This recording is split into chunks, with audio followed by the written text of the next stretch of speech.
ఈరోజు గోంగూర పేస్ట్ ఎలా చేయాలో మీకు చెప్తాను. గోంగూర పేస్ట్కి గోంగూర, గ్రీన్ చిల్లీ, సాల్ట్, వాటర్ కావాలి. అన్నీ బాయిల్ చేసి చల్లారాక పేస్ట్ చేసి ఫ్రీజర్లో స్టోరేజ్ కింద కూడా ఉంచుకోవచ్చు. అది గోంగూర పప్పు కింద వాడచ్చు. అదే పేస్ట్ కర్రీస్లో కూడా కలుపుకోవచ్చు. ఇలా వాటర్ వేయాలి.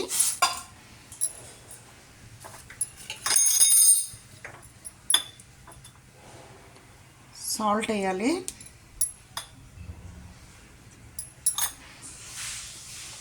Green chillies depends upon your taste.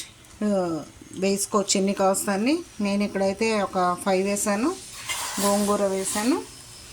వేసి కొంచెం బాయిల్ చేసేస్తాం. బాయిల్ చేసాక మిక్సీ చేసి same paste as it is store కూడా చేసుకోవచ్చు. అదే పేస్ట్ పప్పులకి వాడుకోవచ్చు, కర్రీస్లో కూడా యాడ్ చేయొచ్చు.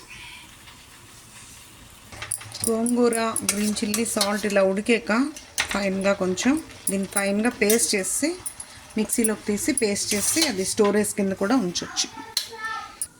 గోంగూర ఇలాగ ఫైన్గా పేస్ట్ చేసేస్తాము. జస్ట్ ఇలా వచ్చాక ఈ పేస్ట్ స్టోర్ చేసుకొని పప్పులోకి వాడుకోవచ్చు, కర్రీస్లోకి వాడుకోవచ్చు. స్టోరేజ్ కూడా అవుతుంది.